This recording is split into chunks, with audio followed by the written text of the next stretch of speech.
अस्सलाम वालेकुम viewers. Inside knowledge में आज हम जिस टॉपिक को डिस्कस करने जा रहे हैं वो एक बहुत ही इम्पॉर्टेंट टॉपिक है और मैं समझती हूँ कि आज के दौर में उसकी बहुत ज़्यादा ज़रूरत है कि उसको डिस्कस किया जाए, उसके बारे में अवेयरनेस दी जाए लोगों को।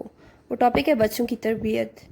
बच्चों की तरबियत के सिलसिले में जब हम बात करते हैं तो जो सबसे पहले नाम हमारे माइंड में आता है, जो इमेज हमारे माइंड में आती है, वो एक माँ की है।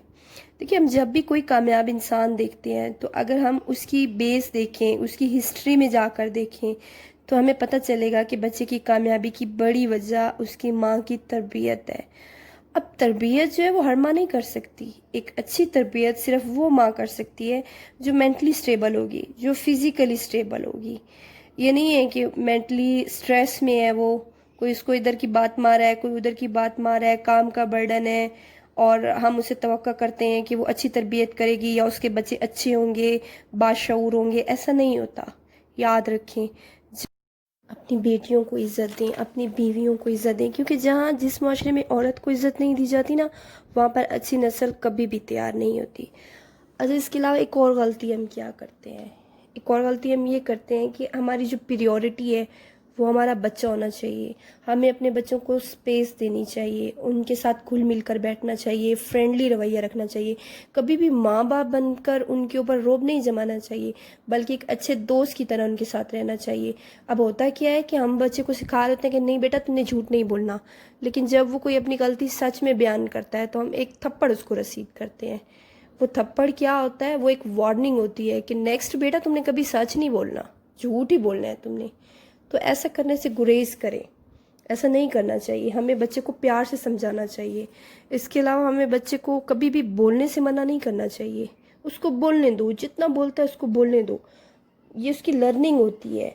हाँ, अगर वो गलती करता है, बोलना बच्चे का हक है, गलती करना भी डेफिनेटली बच्चे का हक है, तो बच्चों को अकेले में समझाएं, सबके सामने उसको मत टोकें। अब बच्चों की तरबियत के सिलसिले में जो पीक टाइम होता है वो होता है 7 साल की उम्र तक।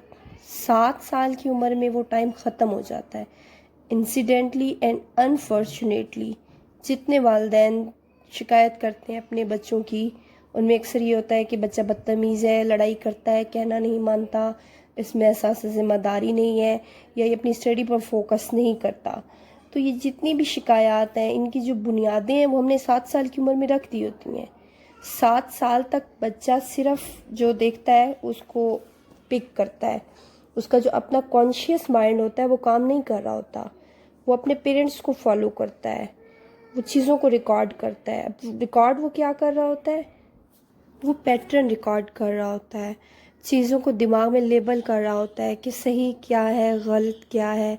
और सही गलत के लिए जो उसका फ़िल्टर होता है ना, वो उसके पेरेंट्स होते हैं। वो अपने माँ बाप को फॉलो कर रहा होता है। उठते कैसे हैं, बैठते कैसे हैं, खाते कैसे हैं, उनका बिहेवियर कैसा है लोगों के साथ, उनका आपस में रिलेशन कैसा है। अगर वो बदतमीज़ी देखेंगे, लड़ाई झगड़ा देखेंगे, गाली गलौज देखेंगे, मेंटल स्ट्रेस, तो वो टोटली उसी सांचे में ढलते जाएंगे जैसे जैसे वो अपने पेरेंट्स को देखेंगे। इसलिए खुदारा अपने बच्चों को टाइम दीजिए, उनसे उनका हक मत छीनिए। अब होता क्या है, अक्सर पेरेंट्स, अक्सर जो वालिद होते हैं वो क्या कहते हैं, सुबह उठता हूँ, रात को आता हूँ, कमा रहा हूँ, तुम्हारे लिए ही कमा रहा हूँ। आपको इस पर एहसान नहीं कर रहे होते। उसको ये ताना कभी भी मत दें, ये आपका हक है, आपका फ़र्ज़ है। बल्कि बच्चों के लिए कमाना, कमाओ, जाओ, अय्याशी करवा रहे हो वान को अय्याशी मत करवाओ। बाकी कुछ पेरेंट्स ऐसे कर कर बच्चों को बहुत महंगे स्कूलों में उनके एडमिशन करवा देते हैं, हैवी फीसेस देते हैं कि तालीम भी हो रही है और तरबियत भी। तो ये इनकी सोच टोटली गलत है। देखिए, lecture does not make values, values making हमेशा घर से होती है। बच्चा वही कुछ करता है जो कुछ वो आपको अमली तौर पर करते हुए देख रहा होता है। अब आप जो वैल्यूज़ बच्चे में डेवलप करवाना चाहते हैं वो सब कुछ उसे अमली तौर पर कर कर दिखाएं तो वो आपको फॉलो करेगा। आखिर में यही कहना चाहूँगी कि अकेले में ख़ुद को टाइम दें। देखिए आपकी ज़िंदगी में कहाँ पर खला रह गया है, कहाँ पर आपके पेरेंट्स से जो आप समझते हैं कोताहियाँ हुई हैं, उनको अपने बच्चों में डेवलप मत होने दें। अपने बच्चों की तरबियत में उन पॉइंट्स को जो आप समझते हैं कि आपकी तरबियत में फॉलो नहीं किया गया, ان کو فالو کریں، اپنے آنے والی نسلوں کو سنواریں، ان کو اپنی دنیاوی زندگی کے لیے نہیں بلکہ آخرت کی زندگی کو بھی اچھا بنانے کے لیے فوکس کریں۔ اللہ تعالیٰ ہم سب کا حامی و ناصر ہو۔ اپنی دعاؤں میں یاد رکھیے گا۔ فی امان اللہ۔